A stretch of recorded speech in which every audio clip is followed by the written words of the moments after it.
The laughter began just as Daniel Carter realized everyone in the room was laughing at him. He stood at the center of the company's grand celebration, his old navy suit slightly wrinkled from a long day, a cheap paper cup of coffee still in his hand. Above him, a champagne bottle tilted toward his head as a group of wealthy executives watched with delighted smiles. The woman holding it was Olivia Grant, the company's glamorous senior executive, and she was enjoying every second. Daniel lowered his eyes as the cold liquid ran through his hair and soaked the collar of his shirt. Nobody knew the truth, not even Daniel himself. The man they were humiliating as a clueless single father was, in fact, the secret owner of the $20 billion company whose celebration they were attending. Before we continue, if you believe kindness can change a person's life and that everyone deserves a second chance, please like this video, comment your thoughts, share this story with someone who needs hope, and subscribe to Echoes of Kindness for more emotional stories. Daniel had never cared about expensive suits, luxury cars, or corporate parties. For the last 7 years, his entire world had revolved around his 8-year-old daughter, Lily. After losing his wife to an illness, Daniel had learned how quickly life could strip away everything except responsibility. He became both father and mother to Lily, working quietly behind the scenes while making sure she never felt the weight of their struggles. He packed her lunches before sunrise, repaired her broken shoes with glue, helped her with homework after exhausting workdays, and sometimes skipped dinner so there would be enough food for her breakfast the next morning. What nobody at Carter Global knew was that Daniel had inherited a massive family trust after his father's death. His father had built the company decades earlier but had warned Daniel that wealth without character was worthless. Daniel had accepted the inheritance only under one condition: his identity as the majority owner would remain private until he personally believed the company's leadership had earned his trust. He wanted to know what happened when powerful people thought nobody important was watching. So Daniel lived simply and worked around the company like an ordinary employee, observing everything. He noticed which executives treated cleaners with respect and which ones ignored them. He noticed who took credit for other people's work and who stayed late to help struggling employees. Most importantly, he noticed how people behaved toward those they believed had no power. Olivia was one of those people. She was brilliant, ambitious, and obsessed with appearances. When she first saw Daniel entering the celebration in his modest suit, she assumed he was someone's poor relative who had wandered into the wrong room. She whispered jokes to the executives, mocking his inexpensive watch and worn shoes. When Daniel politely introduced himself, she laughed and asked whether he was there to deliver something. The room erupted in laughter.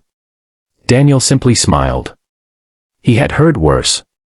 Then Olivia decided to make him the entertainment of the evening. She announced that the company's celebration needed a little humility, grabbed a bottle of champagne, and poured it over Daniel's head while everyone around her laughed and applauded. Daniel stood there silently, water and champagne dripping from his hair and jacket. His face burned, but his first thought wasn't about himself. It was about Lily. She had once told him that the strongest people weren't those who never cried. They were the people who could be hurt and still choose not to hurt someone else. Daniel wiped his face and quietly stepped away from the table. But before he could leave, the company's chairman suddenly entered the room. Behind him came the company's legal counsel and several board members. The chairman walked straight toward Daniel, his expression completely different from the smiles that had filled the room moments earlier. He stopped beside Daniel and said that the board had been waiting for the majority owner to arrive. The room went silent. Olivia's smile disappeared. Someone dropped a glass.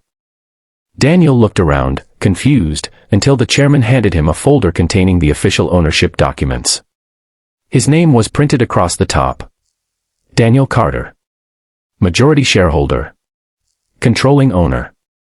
The person behind the trust that controlled the company valued at more than $20 billion. Olivia stared at him as though the world had suddenly changed shape. The man she had mocked for his cheap watch was the man who could fire her with a single signature. But Daniel didn't raise his voice. He didn't humiliate her. He simply looked at the executives around the table and asked one question: if you thought I had no power, why did you believe it was acceptable to treat me this way? Nobody answered. Daniel explained that the celebration had been an unofficial test. He had spent months watching the company from the shadows, hoping to find leaders who understood that success wasn't measured by expensive clothes or powerful friends. Instead, he had discovered people who laughed at struggling employees and respected only those they believed were wealthy. He turned toward Olivia. Everyone expected revenge. Instead, Daniel offered her a chance to apologize, not to him, but to the employees she had embarrassed, ignored, and treated as inferior. Olivia broke down. For the first time, she admitted that somewhere along the way, she had become terrified of being ordinary. She had spent years believing that looking powerful mattered more than being kind.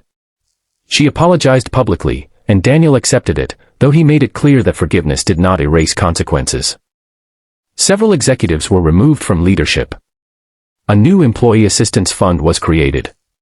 Daniel also introduced scholarships for children of company workers, including a program designed for single parents who struggled to balance work and family. Weeks later, Daniel brought Lily to the company headquarters.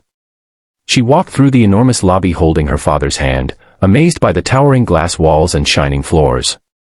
Daniel smiled and told her that none of it mattered as much as how people treated one another. Lily looked up at him and asked if he was rich. Daniel laughed softly and said, "Maybe. But being a good father is the richest thing I have." That night, Daniel returned home, made Lily pancakes for dinner, and listened to her talk about school. For the first time in years, he felt completely at peace. If this story touched your heart, please like the video, share it with someone who believes kindness matters, and subscribe to Echoes of Kindness. Your support helps us bring more stories of hope, compassion, and second chances to people who need them. Before the story ends, comment, "Kindness is true wealth," if you believe a person's character matters more than their money, clothes, or social status. Because Daniel learned something that night that no billion-dollar company could ever teach him: people may judge you by what they see, but true character is revealed by how you treat someone you believe has nothing to offer you. And sometimes, the person standing quietly at the table is far more powerful than anyone in the room could ever imagine.